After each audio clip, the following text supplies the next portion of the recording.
Movie के start में हमें दो भाइयों को दिखाया जाता है, जिनमें से छोटे का नाम नेथन था, जिसको प्यार से नेट कहा करते थे। वो दोनों भाई चोरी छुपकर एक म्यूजियम में जाते हैं और वहाँ जाकर एक मैप चुराने की कोशिश करते हैं, पर तभी वहाँ पर तो पुलिस ऑफिसर्स आ जाते हैं और वो उन दोनों भाइयों को पकड़कर एक ऑर्फन हाउस में ले जाते हैं। दरअसल इन दोनों के पेरेंट्स नहीं थे और वो दोनों शुरू से ही ऑर्फन में रहा करते थे, और नेट के बड़े भाई ने इस मैप को चुराने की बहुत बार कोशिश की थी, क्योंकि नेट और उसका भाई पायरेट्स की खानदान से बिलोंग करते थे और वो जो मैप था उसमें बहुत बड़े खजाने का राज छुपा हुआ था।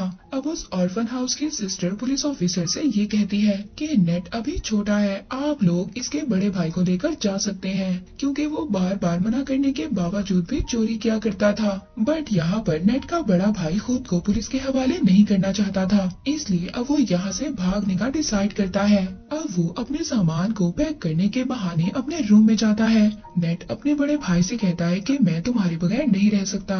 यहाँ पर नेट का बड़ा भाई उसको एक लॉकेट, लाइटर और एक लेटर देता है और ये कहकर वहाँ से चला जाता है कि मैं वापस जरूर आऊंगा। अब नेट अपने बड़े भाई के जाने के बाद जब वो लेटर ओपन करता है और उस पर लेटर की रोशनी डालता है तो उसको एक मैसेज मिलता है। उस लेटर में ये लिखा था कि याद रखना, हम लोग पायरेट्स फैमिली से बिलोंग करते हैं और हम लोग जरूर मिलेंगे। इसके बाद सीन शिफ्ट होता है और हमें 15 साल बाद का सीन दिखाया जाता है। हम नेट को देखते हैं जो अब बड़ा हो गया था और वो एक बार में काम किया करता था और साथ ही छोटी मोटी चोरी भी किया करता था। जब एक दिन नेट अपने बार में काम कर रहा था तो उसके पास विक्टर नाम का एक आदमी आता है। वो उसे कहता है कि मैं तुम्हें और तुम्हारे भाई को जानता हूँ। वो बताता है कि कुछ टाइम पहले मिलकर हम काम किया करते थे, लेकिन नेट को इस बारे में जानने में कोई भी दिलचस्पी नहीं थी। वो विक्टर से वहाँ से जाने का कहता है, मगर विक्टर जाते जाते उसके लिए एक कार्ड छोड़कर जाता है। उस कार्ड में विक्टर का एड्रेस लिखा हुआ था।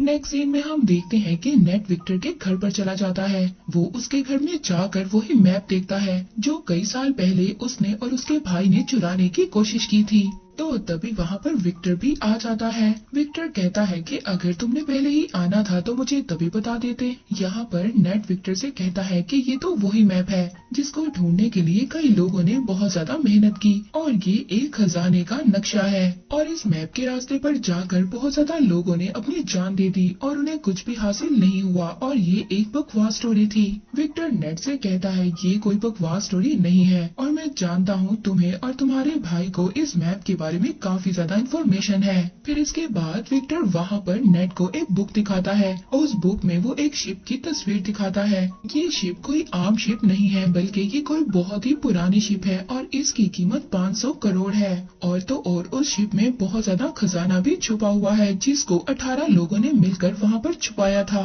अब जब नेट को इस खजाने के बारे में इतनी ज्यादा इन्फॉर्मेशन थी तो विक्टर उसको कैसे जाने दे सकता था और अब वो उसे अपने साथ काम करने की ऑफर करता है, लेकिन नेट उसकी ऑफर को रिजेक्ट कर देता है। तो विक्टर उससे कहता है कि अगर तुम मेरा साथ दोगे तो तुम्हें तुम्हारा बड़ा भाई भी मिल सकता है। नेट घर जाता है और घर जाकर अपने बड़े भाई की चीजों को देखने लगता है और इसके बाद वो विक्टर के साथ काम करने के लिए एग्री हो जाता है। अगली सुबह हम देखते हैं नेट विक्टर को एक क्रॉस का साइन दिखाता है। वो कहता है कि ये कोई क्रॉस का साइन नहीं है, बल्कि उस खजाने तक पहुंचने की चाबी है, जिस पर विक्टर कहता है कि इसमें से एक चाबी तो मेरे पास है और दूसरी चाबी हमें जल्दी चुरानी होगी। विक्टर नेट को बताता है कि इसके साथ की दूसरी चाबी एक ऑक्शन कंपनी में है और बहुत जल्दी वो उस चाबी को नीलाम करने वाले हैं और जल्दी हमें उस चाबी को वहाँ से चुराना होगा। अब विक्टर उस कंपनी में जाकर उस चाबी को चुरा लेता है। उस चाबी को चुरा कर जब वो वहाँ से आ रहा था तभी वहाँ पर एक लड़की आती है जिसका नाम ब्रैड था और वो विक्टर के गले पर नाइफ रखकर कहती है कि ये चाबी मुझे दे दो और ये सब कुछ वो अपने बॉस के कहने पर कर रही थी और ये लड़की विक्टर की पुरानी दुश्मन भी थी। अब जब वो दोनों उस चाबी के लिए फाइट कर ही रहे थे तभी वहाँ पर कुछ गार्ड्स आ जाते हैं। विक्टर उन गार्ड्स का फायदा उठाता है और वहाँ से चाबी लेकर निकलने में कामयाब हो जाता है। अब चाबी को लेते ही सार विक्टर नेट को लेकर बार्सिलोना जाता है। वहाँ पर उनको फ्रेजर नाम की एक लड़की मिलती है। फ्रेजर विक्टर को पहले से ही जानती थी, मगर वो नेट को नहीं जानती थी। फ्रेजर विक्टर विक्टर से पूछती है कि ये कौन है। तो विक्टर फ्रेजर से कहता है कि ये तो मेरा पुराना दोस्त है। यहाँ पर नेट को पता चलता है वो दूसरी चाबी विक्टर के पास नहीं बल्कि फ्रेजर के पास है। तो नेट विक्टर से कहता है कि तुमने मुझसे झूठ क्यों बोला। फ्रेजर कहती है कि शायद तुम इसके बारे में सही तरह से नहीं जानते। अब जब वो दोनों आपस में बहस कर ही रहे होते हैं तभी वहाँ से फ्रेजर वो चाबी लेकर वहाँ से भाग जाती है। नेट फ्रेजर के पीछे भाग रहा था और फ्रेजर आगे आगे थी। फ्रेजर अपनी कार में बैठकर वहाँ से निकलने की कोशिश करती है मगर नेट उसकी गाड़ी के आगे आ जाता है। तो वहाँ पर विक्टर भी आ जाता है। वो फ्रेजर से कहता है कि अगर तुम्हें सारा खजाना चाहिए तो ले लो, मगर ये तुम नहीं जानती कि ये चाबी कहाँ और किस वक्त लगेगी और इन सब के बारे में सिर्फ नेट को ही पता है। ये बात सुनने के बाद फ्रेजर उन दोनों के साथ काम करने के लिए तैयार हो जाती है। नेट उन लोगों को बताता है कि बहुत सालों पहले उन 18 लोगों ने उस खजाने को चर्च में छुपाया था। अब वो तीनों चर्च में पहुंच जाते हैं। वहां पर पहुंचने के बाद नेट अपने भाई के दिए हुए कार्ड्स को पढ़ने लगता है जिससे उसे ये बात कंफर्म हो जाती है कि वो सही लोकेशन पर है। अब वो तीनों चोरी छुपकर चर्च के बेसमेंट में पहुंच जाते हैं। वहां पर उनको चाबी लगाने की जगह भी मिल जाती है। वो चाबी की जगह एक स्टैचू के नीचे थी। अब यहाँ पर इनको ये बात नहीं पता थी कि चाबी को किस साइड पर घुमाना है। विक्टर बुक में पढ़ता है और कहता है कि दोनों चाबियों को क्लॉकवाइज घुमाना है। ऐसा करते ही उस स्टैचू में से कुछ एरोस निकलने लगते हैं मगर उन तीनों में से किसी को भी कोई नुकसान नहीं होता। इसके बाद दोबारा से रिस्क लेते हुए नेट और फ्रेजर चाबियों को एंटी क्लॉकवाइज घुमाते हैं जिसके बाद स्टैचू के पीछे से रास्ता निकल आता है। वो रास्ता एक गुफा से होकर जा रहा था। फिर नेट यहाँ पर विक्टर से कहता है कि हमें इस रास्ते से गुजरकर एक रास्ते से नहीं बल्कि दो अलग अलग रास्तों से जाना होगा। वो कहता है कि मैं और फ्रेजर एक रास्ते से जाएंगे और तुम अलग रास्ते से जाना। इसके बाद नेट और विक्टर अपने फोन को जीपीएस के साथ कनेक्ट कर लेते हैं। अब नेट और फ्रेजर एक रास्ते से जाते हैं जबकि विक्टर दूसरे रास्ते से जाता है। उस गुफा के रास्ते से जाते जाते नेट और फ्रेजर एक बार में पहुँच जाते हैं। वहाँ पर एक और सीक्रेट रास्ता था जिसके बारे में कोई भी नहीं जानता था।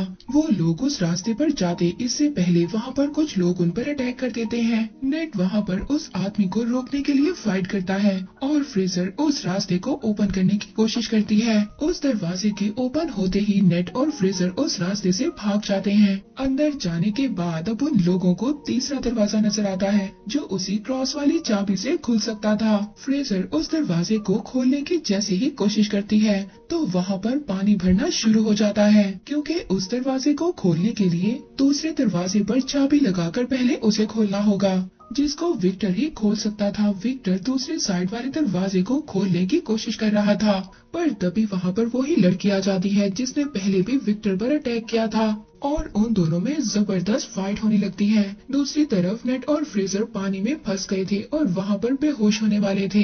विक्टर उस लड़की को मारकर बेहोश कर देता है और जल्दी से उस दरवाजे में चाबी को लगा देता है। इसके बाद नेट और फ्रेजर बच जाते हैं और सेफली उस दरवाजे से बाहर आ जाते हैं। अब बारी थी फाइनल दरवाजे पर जाने की, लेकिन कोई भी ये नहीं जानता था कि उस दरवाजे को कैसे ओपन करना है। विक्टर बाहर खड़ा एक होल में से उन दोनों को देख रहा था पर तभी वहाँ पर नेट अपना दिमाग इस्तेमाल करता है। वो फ्रेजर से कहता है कि जाओ और विक्टर से दूसरी चाबी लेकर आओ, लेकिन विक्टर उन दोनों पर ट्रस्ट नहीं करता और दूसरी चाबी देने से इनकार कर देता है। लेकिन थोड़ी ही देर बाद विक्टर उस चाबी को दे देता है क्योंकि उसके पास कोई और ऑप्शन नहीं था।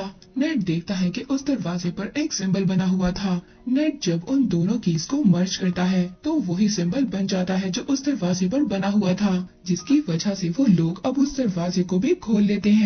जब वो उस दरवाजे के अंदर एंटर होते हैं तो एंटर होते ही उन्हें 3 बड़े बड़े पॉट दिखाई देते हैं। दूसरी तरफ विक्टर नेट से बार बार पूछ रहा था कि खजाना मिला या नहीं। नेट फ्रेजर को ऊपर करता है ये देखने के लिए कि उन पॉट्स में क्या है। फ्रेजर जब देखती है तो उन पॉट्स में तो बहुत सारा नमक था।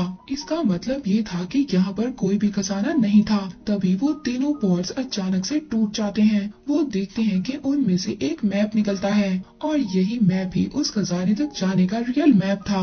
अब जब नेट मैप को देख रहा था तभी फ्रेजर उस पर गन पॉइंट कर देती है। वो कहती है कि तुम्हें क्या लगता है विक्टर ने तुम्हें सब कुछ सच बताया है? वो गन को नेट के सर पर मारती है और उसको मारकर बेहोश कर देती है। उस मैप को लेकर वहाँ से चली जाती है और जाते जाते उन कीज को भी ले जाती है। इसके बाद विक्टर नेट के पास आता है। वो देखता है कि नेट बेहोश है। जब नेट को होश आता है तो उन दोनों को पता चलता है कि फ्रेजर उनको धोखा देकर भाग चुकी है। नेट को जब होश आता है तो वो विक्टर से पूछता है कि मेरा भाई कहाँ पर है और तुमने मुझसे क्या छुपाया है। अब विक्टर उसको बताता है कि मैं और तुम्हारा भाई बहुत साल पहले खजाना ढूंढने के लिए निकले थे, जिसके लिए हमें एक बुक को चुराना था, मगर हमने उस बुक को तो चुरा लिया। इसके बाद जब हम वापस आने लगे तो मोरकाडा के लोगों ने हम पर फायर कर दिया। उस फायरिंग में तुम्हारे भाई को एक बुलेट लगी, जिसकी वजह से उसकी डेथ हो गई। ये सुनकर नेट बहुत ज्यादा इमोशनल हो जाता है। वो रोने लगता है। वो विक्टर से कहता है कि तुमने मेरे भाई को मरने के लिए छोड़ दिया था और अब तुम दोबारा से उस खजाने तक पहुंचने के लिए मेरा इस्तेमाल कर रहे हो। तो विक्टर कहता है कि ठीक है, मैंने झूठ बोला, मगर तुम्हारा भाई भी यही चाहता था कि उसके मरने के बाद तुम उसके ड्रीम को पूरा करो। नेट विक्टर से कहता है कि ठीक है, मैं उस खजाने तक अपने भाई के लिए जरूर जाऊंगा। इसके बाद हम दोनों के रास्ते अलग अलग होंगे। इसके बाद हम फ्रेजर को ब्रेड और उसके बॉस के साथ देखते हैं, यानी कि फ्रेजर इन दोनों के लिए काम कर रही थी। अब जो ब्रेड का बॉस था वो ब्रेड से कहता है कि आज के बाद तुम फ्रेजर के अंडर काम करोगी। और इसके बाद ब्रेड का बॉस अपनी पूरी टीम को लेकर खजाने की तलाश में प्लेन में बैठकर निकल जाते हैं और वो अपने साथ जरूरत के सामान को भी ले लेते हैं। प्लेन में बैठा ब्रेड का बॉस सबसे यही कह रहा था कि वो खजाना मेरा था और वो कई साल पहले मेरे खानदान से गुम हो गया था। लेकिन तभी ब्रेड अचानक से आकर पीछे से अपने बॉस का गला काट देती है। बॉस को मारने के बाद फ्रेजर अब ये समझ जाती है कि ये उसको भी मार देगी, इसलिए वो अपनी जान बचाने के लिए प्लेन्स में जो कार थी उसमें छुप जाती है। इस पर ब्रेड अपने आदमियों से कहती है कि फ्रेजर तुम्हें जैसे ही नजर आए तुम उसको फौरन से फायर कर देना। अब वो लोग फ्रेजर को वहाँ पर ढूंढ ही रहे थे, तभी हम नेट और विक्टर को देखते हैं जो एक कार की डिग्गी में छुपकर उस प्लेन में आ गए थे। अब जब वो सभी लोग फ्रेजर को ढूंढ रहे थे, इस बात का फायदा उठाकर नेट और विक्टर उस मैप को चुरा लेते हैं। इसके बाद ब्रेड और फ्रेजर में भी फायरिंग स्टार्ट हो जाती है। वो एक दूसरे पर फायर कर रही होती हैं। विक्टर नेट से कहता है कि हमें मैप मिल चुका है, इसलिए हमें जल्दी से पैराशूट लेकर यहाँ से जाना होगा। यहाँ पर विक्टर पैराशूट लेकर जंप मार देता है, मगर नेट वहीं पर रुक जाता है और ब्रेड से कहता है कि तुमने मेरे भाई को मारा था। वो वहाँ के सभी कार्गो को पैराशूट से अटैच कर खोल देता है, जिससे कि प्लेन का सारा सामान बाहर गिरने लगता है। वहाँ पर ब्रेड के लोग नेट और विक्टर पर फायर करने लगते हैं। तभी वहाँ पर नेट का पाँव कार्गो में लगी बेल्ट में फंस जाता है और वो उस सामान के साथ ही बाहर हवा में उड़ने लगता है। लेकिन वो बहुत ज्यादा कोशिश करने के बाद दोबारा से प्लेन में आ जाता है। तभी वहाँ पर फ्रेजर एक बड़ी सी कार को लेकर प्लेन से जंप करने वाली थी। वहाँ पर नेट भी खड़ा था। अब कार के साथ दोबारा से नेट भी नीचे गिर जाता है। अब जब वो दोनों नीचे गिर रहे थे तभी फ्रेजर नेट से कहती है कि जल्दी से पैराशूट खोलो, लेकिन यहाँ पर तो नेट ने कोई पैराशूट लिया ही नहीं था। अब वो दोनों हवा में ही उड़ रहे थे, मगर तभी जल्दी से नेट एक कार्गो के पैराशूट को ओपन करता है और वो दोनों उस कार्गो पर चले जाते हैं। उस पैराशूट पर जाने के बाद वो दोनों समंदर पर लैंड करते हैं। अब वो लोग एक बीच पर पहुंच गए थे। वहां पर पहुंचने के बाद वो एक होटल में स्टे करते हैं। उस होटल में जाने के बाद वो दोनों मैप को समझने की कोशिश करते हैं, लेकिन यहाँ पर फ्रेजर को तो कुछ भी समझ नहीं आती और वो आराम से जाकर सो जाती है। लेकिन नेट यहाँ पर पूरी रात मेहनत करता है और उस मैप को समझ लेता है और कुछ नोट्स भी बना लेता है। जब सुबह फ्रेजर उठती है तो वो देखती है कि नेट ने मैप को समझकर नोट्स भी बना लिए हैं और वो यहाँ पर दोबारा से चला के दिखाती है। वो उस नोट को लेकर खजाने के लिए निकल जाती है। नेट जब सुबह उठता है तो वो देखता है कि वहाँ से नोट गायब है और ये देखकर वो मुस्कुराने लगता है। दरअसल नेट ने उस नोट पर गलत लोकेशन को मेंशन किया था और जो रियल लोकेशन थी वो नेट के पास ही थी। नेक्स्ट सीन में हम देखते हैं कि नेट एक बोट में उस लोकेशन पर पहुंच जाता है जो एक आइलैंड की गुफा में था। वहीं पर दूसरी तरफ ब्रेड ने भी नेट पर नजर रखी हुई थी। वहीं पर नेट पानी में जंप कर स्विम कर उस गुफा तक पहुंच जाता है, जहां पर वो दो बहुत बड़ी बड़ी शिप्स को देखता है जिसको ढूंढते हुए न जाने कितने लोगों ने अपनी जान को गंवाया था। उस शिप के जब नेट अंदर जाता है तो वहाँ पर उसको बहुत सारा गोल्ड मिलता है, लेकिन पीछे से तभी उसे विक्टर की आवाज आती है। विक्टर भी वहाँ पर आ गया था और ये देखकर नेट काफी ज्यादा डर जाता है और पूछता है कि तुम यहाँ पर कैसे आ गए। तो वो उससे कहता है कि क्या तुम भूल गए, तुम्ही तो मुझे अपने जीपीएस से कनेक्ट किया था। अब जब वो दोनों मिलकर उस खजाने को देख ही रहे थे तभी वहाँ पर ब्रेड भी अपने लोगों के साथ आ जाती है। उन लोगों को देखकर नेट और विक्टर दोनों छुप जाते हैं। ब्रेड तभी अपनी पूरी टीम को बुलाती है और उन दोनों शिप्स को प्लेन के जरिए वहाँ से लेकर जाने वाली थी, क्योंकि वो ये जानती थी कि खजाने के साथ साथ उस शिप की कीमत भी करोड़ों में थी। अब विक्टर और नेट उस शिप से बाहर आते हैं। वो दोनों अब उस शिप को ही हाईजैक करने का प्लान बनाते हैं। वो वहाँ पर शिप के फ्रंट पर आते हैं और वहाँ पर सभी गार्ड से फाइट करने लगते हैं। यहाँ पर नेट भी सभी गार्ड्स को खूब मार रहा था। वो गार्ड्स को पानी में नीचे फेंक देते हैं। अब एक एक गार्ड को मारने के बाद वो प्लेन को हाईजैक कर लेते हैं। ब्रेड जब ये देखती है तो वो गुस्से में आ जाती है। वो दूसरे शिप से उन लोगों पर अटैक करवाती है। विक्टर ब्रेड और उसके लोगों से बचने के लिए हेलीकॉप्टर को तेजी से उड़ा रहा था, मगर यहाँ पर ब्रेड तो उसके पीछे ही पड़ गई थी। इसके बाद ब्रेड के लोग नेट के शिप पर आ जाते हैं। वो सभी लोग नेट से फाइट कर रहे थे, पर तभी ब्रेड सामने से आकर नेट के शिप से टकराने ही वाली थी। नेट पुराने कैनन से ब्रेड के हेलीकॉप्टर पर अटैक कर देता है, जिससे उसका हेलीकॉप्टर डिस्ट्रॉय हो जाता है और तभी उसका शिप भी एक पहाड़ी से टकराता है और पूरी तरह से डिस्ट्रॉय हो जाता है। मगर ब्रेड वहाँ से बच जाती है और अब वो नेट के शिप पर जंप करती है। वो नेट से कहती है कि जो मेरा नहीं हो सकता वो किसी का भी नहीं हो सकता, और इतना बोलकर वो शिप के एंकर को समंदर में फेंक देती है, जिसकी वजह से शिप और हेलीकॉप्टर आगे नहीं बढ़ पाते और विक्टर का सोने से भरा हुआ बैग भी नीचे गिरने लगता है। वो अपने हेलीकॉप्टर को ऑटो पायलट कर उस बैग को बचाने जाता है।